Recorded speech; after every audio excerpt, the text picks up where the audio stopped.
everyone. Welcome to another edition of the Student Fyre podcast, live from the Speak Fyre studio. My name is Bobby Berg. I'm a motivational speaker for schools, and I'm here to help you live your best life today.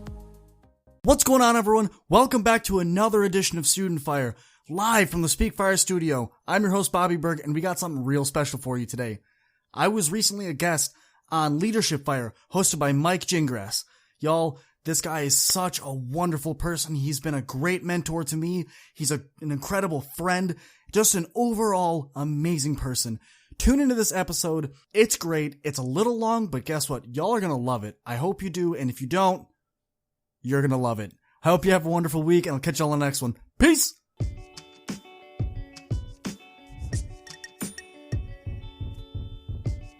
Leaders, welcome back to Leadership Fyre. Once again, we are here with one Mr. Bobby Berg, host of Student Fyre. If you're not listening to Student Fyre, I need you to go subscribe on all your favorite platforms and subscribe to Student Fyre with Bobby Berg. I promise it is going to be your new favorite podcast. Bobby, thanks again for being here on Student Fyre. Let's get right into it and let's talk about Maybe It's You. So me and Bob were talking before we started recording, and I was explaining to Bob that visual of that person we all know, that person that we all have in our lives that has troubles with their parents, has troubles with their bosses, has troubles with their coworkers, troubles with their spouses, troubles with their friends, and just the whole world is against them from every side, every angle, and they're just exhausted all the time and defensive, and it's just they don't understand why no one will give them a break. No one will let them operate. No one will get out of their way. No one will give them just a moment's peace. And I was explaining to Bob, my heart goes out to these people because I'm so afraid that they'll never recognize that it's not the world tearing them apart. It's not the world standing in their way. It's, in fact, themselves. And so why I needed Bobby here, why I had to bring in top-tier mentorship from Student Fyre. So, Bobby, now that we're going to dig into this, can you tell me about a time when you looked into your life and you said, wait, maybe this is me. Maybe I'm the one causing all this trouble. Yeah, absolutely. So we're going to take everyone back a little bit. I want everyone to think about what it was like being a sophomore in high school. You're not really new to this new school. You kind of have your patterns moving. You have your daily flow going, and it's awesome. Well, anyone that's listening to Student Fyre, you're already aware of this, but for everyone on Leadership Fyre, I was not a good student. I wasn't. I didn't like studying. I loved learning. I loved my teachers. I loved my friends. I loved being at school. But going home and being told, hey, read these 40 pages of chemistry text and then do a 4-page homework assignment that isn't going to make any sense because you haven't really understood what you're reading. Yeah, have that due by tomorrow. Have fun. Hated it with a burning passion. So I'm sitting there in band one day. And mind you, my day had not gone very well. I turned that chemistry assignment in and just had red ink all over it, which everyone knows you just failed it. My coach had told me, hey, we're having issues with you specifically, and we're going to have to work on this after practice, which means longer time at practice. That's probably not going to be fun. A couple of my friends had gotten mad at me for something small, blah, blah, blah. I was just in a bad mood, right? Just like one of those really awful, I'm brooding all day, and I'm like, oh, I don't want to talk to anybody, go away. But I'm at school, so you have to. Well, I'm a musician. I play clarinet and saxophone, and I'm sitting in band, and we're running this one section. My director keeps cutting us off and saying, we need to run this again. And he cut us off and say, we need to run this again. And finally, he goes, all right, clarinets, I don't know a nicer way to say this. We're going to run this today until you guys get it. Which, if anyone's ever heard really fast music, it sounds really cool, but for the person on the other end learning it, it's hard. It's just, some passages are just really difficult. So after about the 4th run through of this, I get really frustrated. And about it run through 6, I'm like, all right, I can't do this. So I throw my hand up. I said, director, I need to go to the bathroom. He goes, really? We're running a passage that's really difficult and you just magically have to go to the bathroom right now? And we made eye contact, which non-verbally said, I'm about to cry because I'm really angry. Can I just leave before this happens in front of the whole room? Yeah? Cool. And he goes, all right, go ahead. So I left and I ran to the bathroom. Now, mind you, classes are only 45 minutes. And I was so frustrated at this point because so many things had gone wrong. I just sat up against the wall, slid to the ground, and just closed my eyes. And I didn't look at my watch. I didn't care how much time was passing. I'm like, something has to change today, man. I don't know what it is, but this bad mood can't sit here any longer because it's affecting what I'm good at. I'm a good musician. This is affecting my gift now. We need to change this. So I sat there and I closed my eyes and I said, okay, what is happening? You're not playing well. You're not able to play this part yet. That's okay. But what's going on? And of course, my first reaction was, let's blame everyone else. Let's put the fact that I did really poorly in chemistry and I didn't get enough sleep. Let's put the fact that I know I have to go to practice later and my coach is going to be really hard on me. Let's go ahead and say, oh, well, this music is just too hard. I can't do it. Not now, at least. And after sitting there and thinking about it, I said, no. I had this moment of clarity and I said, let's take this back, dude. You're a good musician. You can play fast. Who is making your fingers move in the way that they're moving? You are. And although the director wants to take this faster than you think you can do it, if you can play it slower, theoretically you can play it faster. So what is the real issue here, man? And I said, oh, you didn't practice. I don't know this well enough. I don't know this part enough to walk into a room and say, yeah, I can play this. And I had this huge aha moment. I said, listen, it's not the director. It's not your teachers. It's not your coaches. It's you, dude. No one's making your fingers move this way. This is all on you. And truthfully, Mike, that moment changed my life because I didn't realize that I am in control of my life. I can put the blame on whoever I want. At the end of the day, this is on me. It is on me to make sure I'm successful. And lo and behold, I didn't make it back to class because the bell rang. And of course, everyone knows that end of the day bell rings and you sprint out of that building. But we got some very good insight out of it. I think there's a lot of power in there. I want to call back to my listeners to put yourself in that vulnerable place of, have we ever been more vulnerable than high school? And to be sitting in the bathroom having that mental breakdown / epiphany is a very powerful place to be. And I have my listeners, you can't see it, but I hope you can hear my goosebumps right now. Just imagining, someone who I look up to, someone who I look up to, Bobby Berg, who's both my mentor and guider, coach in this life, and so proud to be part of Speak Fire with him. But to see him in that vulnerable moment, that just gives us all license to be vulnerable sometimes. So thanks for sharing that story, Bob. Absolutely, man. Absolutely. So I love that personal story that you clearly understand what we're talking about, that recognizing that maybe it was you in your situation that was causing the problem. And I really love that you talked about, how life has given you some stress and how you're responding to that stress and using time management as a tip to investigate, to explore, as a tool to eliminate some of that stress to help you kind of relax a little bit, to respond to the world in a different way. So I love that. Talk to us. How do we recognize as a student, as a leader, just as a person in our lives with our family, friends, in any environment we're in, how can we recognize a pattern that maybe it's us that's causing troubles, not the people that are communicating with us? Yeah, for sure. Something I found that helps me a lot is I'll go through my day, and that can consist of a lot of different things, a lot of moving pieces. And I know at the end of the day, I reflect every single day for at least 10 to 20 minutes.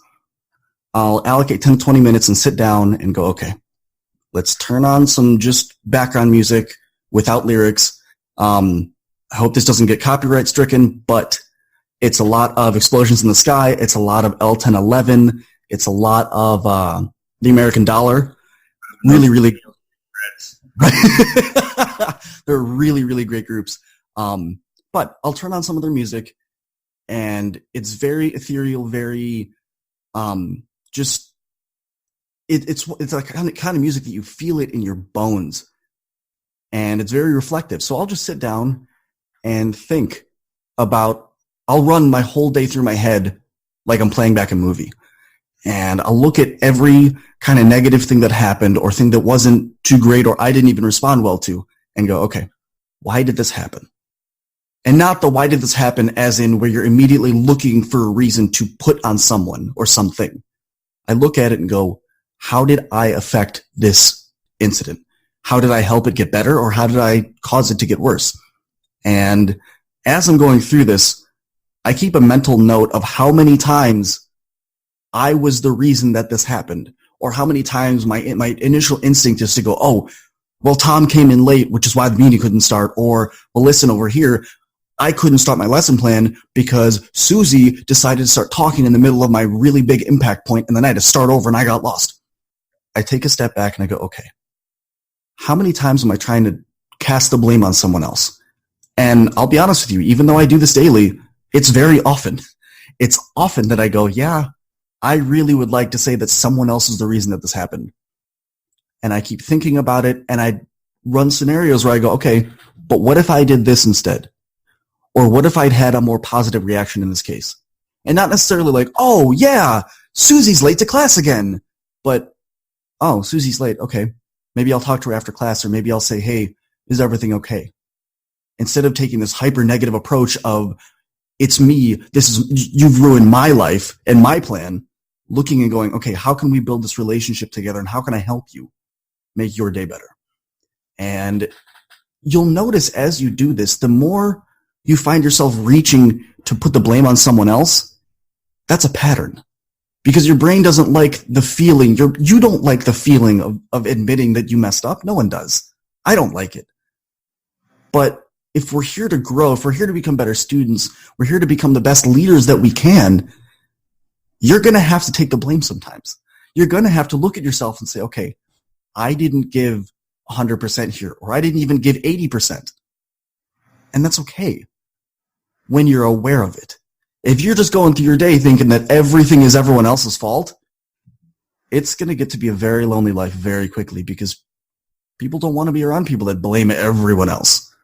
Right? It happens. It's, for instance, really quick side note here. The Army promotion system is essentially like playing Call of Duty in real life. You get a certain number of points for getting a degree. You get a certain number of points for getting a specific PT score, a weapons score, this, that. And at the end of the month, they publish, Human Resources Command publishes a cutoff list. And they say, cool, cutoff score this month is 525. If you're below 525, you're not getting promoted. If you're above 525 or at 525, you get promoted.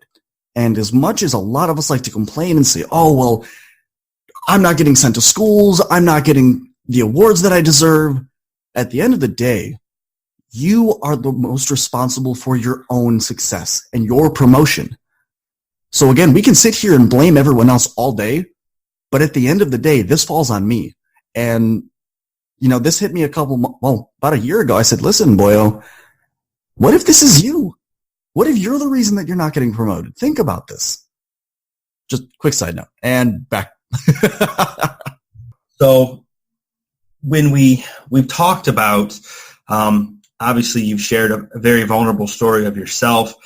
We've talked about how to recognize those patterns in ourselves when maybe it's us. And so now I get it, right? Maybe it's me. But I've been like this for so long. I get up every day and I fight with my brother or my sister. I fight with my spouse. I go to school and I can be cheerful for a little bit, or maybe I can give everybody the benefit of doubt for a day or two, but I keep slipping back into these patterns, and it's hard to stop being the you that was yesterday. So Bob, what I need you to do, I need you to reach out. I need you to talk to me. How do I break those cycles? How do I stop those patterns of attacking the world and start taking ownership for not necessarily my actions, but my ownership of how I'm responding to the situations? Bob, how do I break this cycle? So breaking the cycle is the most difficult.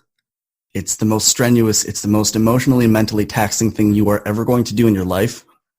And I'm going to tell you right now, once you start, everyone always talks about getting to the next level. And it's not like in the game of Mario where you just jump up and all of a sudden, you eat that mushroom and you grow 2 sizes. You will feel it. Your whole aura, your connection with the world is going to change once you break the cycle. So I implore everyone, if you do anything in your life for the next week, follow this. So we've recognized that maybe it's you. We've recognized that there's a pattern that's going on. And it's a constant cycle of the same thing, the same reactions, the same negative stuff all the time. Why do we like cycles? Why do we like patterns? Your brain is designed to keep you safe. First and foremost, that is its main job, is keeping you as a human being, as a consciousness wrapped up in a bag of meat, safe. That's what it's supposed to do. What your brain thinks is safe and what is actually safe are two completely different things. Your brain says, wait a second, get up every morning at the same time, go to the same job, have this pretty much the same conversations of how are you, how was your night, it was good, how was yours, great, cool. Go to class, go to work, do whatever you need to do, have lunch, complain about something about work or school, finish out the day, and then go home, eat dinner, play video games, don't do your homework, slack off on work, the same thing every single day. Because your brain goes, oh, you're in a pattern. You're safe, you're normal. What we're constantly fighting against, and what I want you to fight against, is that constant pressure of the same thing every day. It's easy. It's easy to fall back into these cycles, but the reason you're in these situations you find yourself in is because of these patterns and these cycles. Now, I want you to do one thing different 3 times a day. Just this week. I want you to wake up at a different time. And that does not mean waking up later. The high schoolers that are listening to this, you know I'm talking to you. That does not mean when school starts at 7:30, you go, I'll get up at 8. No. I mean, if you get up at 7 o'clock every day, get up at 6:45. Get up at 6. If you have lunch, if you have the same food every day for lunch, I want you to pack something different. Just this week. Just this week. I want you to have 7 different lunches. Why? We'll get to that. When you get home, if you normally get home and open up the fridge and grab something to drink and then sit on the couch for a couple minutes before you start your homework, I want you to go home, go to the fridge. No, don't go to the fridge. Get a glass of water and go to your office, go to your bedroom, go to the library. I don't care where you go. Get your homework done. Start it for 5 minutes. Whatever new thing you're doing when you get home, I want you to start it for 5 minutes. It's a thing we have that's called the 5-minute rule. Start something for 5 minutes. And then tell yourself after that, like set a timer. After that 5 minutes, you can quit. I promise you what's going to happen is you're going to start and go, I already started. Might as well finish it. Now, why are we doing this? Because these 3 different things that you do every day for this 1 week is going to disrupt every single pattern that your brain is used to. And it's going to go, wait. Whoa, what are you doing? You're changing things. Why? I don't like this. But your brain is extremely elastic and it will adapt and go, wait. So instead of being what we're going to call just being lazy all day, we're going to do something a little bit productive. Cool. I want you to start with a week, because what's going to happen in that week is you're going to find out that a lot of things are going to change. You're going to find out that a lot of your tendencies are going to change from this negative outlook to something positive. What we're trying to do for you is we're trying to get you something positive every single day. 3 small moves every day are going to change your outlook, especially over a week. You're going to kill it. It's like when someone says they're trying to lose weight. You don't tell them change everything tomorrow. You ease them into it. You say go to the gym once a week, twice a week, 3 times a week. Change your diet a little bit. Now, for a lot of you that are sitting here and wondering, okay, Bobby, it's awesome. I'm going to do this. I'm committed to it. Let's do this. I want you to look, and I want you to do one more thing for me. I want you to start looking introspectively. Every night before you go to bed, I want you to sit down, put your phone down, and I want you to just think about, you notice that you're blaming everyone else. I want you to think about just one way that you could go into a new situation when you find yourself disagreeing with your spouse or getting mad at your teachers or getting mad at your boss and trying to put the blame on them. I want you to look and go, if I was to talk to this person tomorrow morning and apologize for the fact that we had an altercation, How can I make this a positive? How can I make this a positive thing for both of us?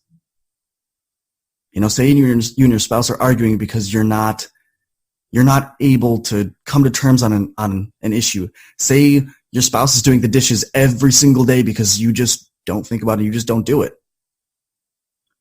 Well, what if you came up to them and said, hey, I'm going to make an effort this week to be better at this? What if I decided to just put in a little bit more effort when it comes to doing this with you? What if I put forth the effort instead of making you do it? Right? Understand that everything in life is about relationships. Everything. And what's happening when you're having these negative outcomes and you're having these issues where you're blaming other people so frequently, you're creating tension and you're creating discord between the two of you that doesn't need to be there. What I want you to do is I want you to approach these new people and I want you to look at how you can change this negative outlook. It's going to take a lot of effort, y'all. This is going to be very difficult.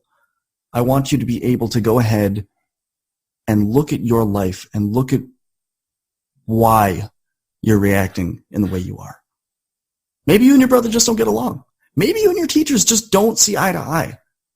But just because you don't see eye to eye does not mean that you can't get on the same playing field. It doesn't mean that you can not both understand where the other one's coming from.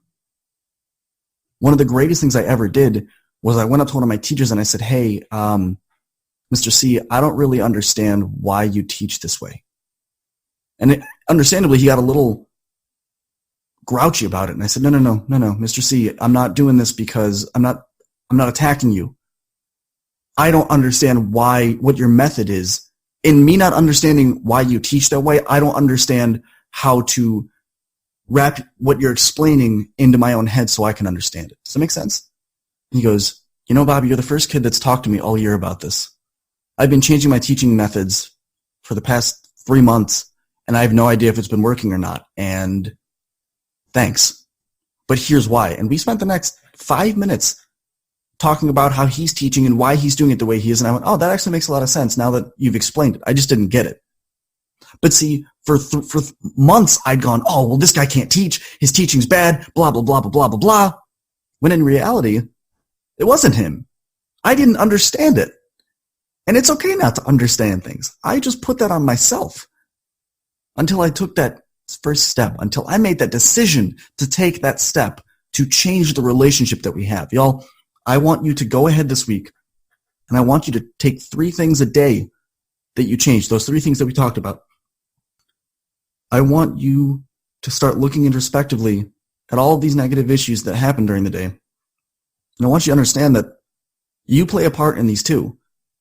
You play a role in this as well, and I want you to try and look at how you can make this more positive. And most importantly, I want you to worry about taking these relationships that you're creating with people, and I want you to make them more positive. I want you to make them not a them versus me. I want you to make this an us. And honestly, it's not that hard. I know this seems like a lot, but you'll see starting tomorrow, well, today more so, or tomorrow, either one, whenever you start this, you'll see that these small steps forward are going to throw you miles ahead of where you would have been if you decided to be doing the same thing over and over and over and over again every day. Patterns are good in some cases, but in this specific case, these patterns aren't good. These patterns are holding you back, and I don't want you to be held back. I don't want you to be afraid to take that step anymore. I want you to take that leap, and I want to watch you thrive. All right, Bob, you have given us so much, man. You've taught us how to see when it's us. You taught us to recognize those patterns. You've given us, some great tips of how to break that cycle, man, to change your day, to change your whole structure. Wow, that was amazing. And I thank you for all that. Leaders, we're having a lot of fun here, me and Bobby, and we're going to be right back after this break.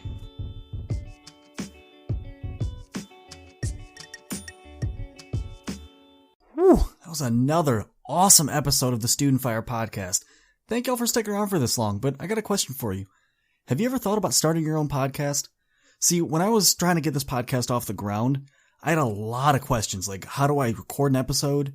How do I get my show to apps? Like, do I have to do it individually, or can I just have one place that does everything for me? And most importantly, How do I make money from my podcast? Is that even an option? Well, honestly, y'all, your answer is Anchor. Anchor is the one-stop shop for recording, hosting, and distributing your podcast. Best of all, it is 100% free and ridiculously easy to use. And now, Anchor can match you with great sponsors that want to advertise on your podcast. Yes, you. That means you can get paid to make the podcast. You can get paid to podcast the right way. In fact, that's exactly what I'm doing right now by reading this ad. If you want to get down on this, if you want to make your podcast a reality and you want your success and your word to be a thing, man, you already know. Hop over to Anchor and give it a start. You won't regret it. Catch y'all in the next episode. Peace. I am excited to bring you my new book, Trendsetter, 7 Steps to Radically Stand Out to Be the Best You. This book details my journey of coming to the United States and being excited to embrace the American culture. But unfortunately, my culture was not accepted, and I found myself being bullied as a young girl. And in this process, I decided that I wanted to disconnect from my culture to be more accepted into American culture. And through that process, I got so depressed from trying to fit in that I attempted suicide my freshman year in high school. So this book talks about the journey of what I did to become radically transformed, to be the strong woman I am today. This book is something that's really going to enable the reader to understand and embrace who they are, embrace what makes them special, and become radically transformed. Get your copy today at becomingatrendsetter.com. Again, that is becomingatrendsetter.com, or check it out at my website at aishathomas.org.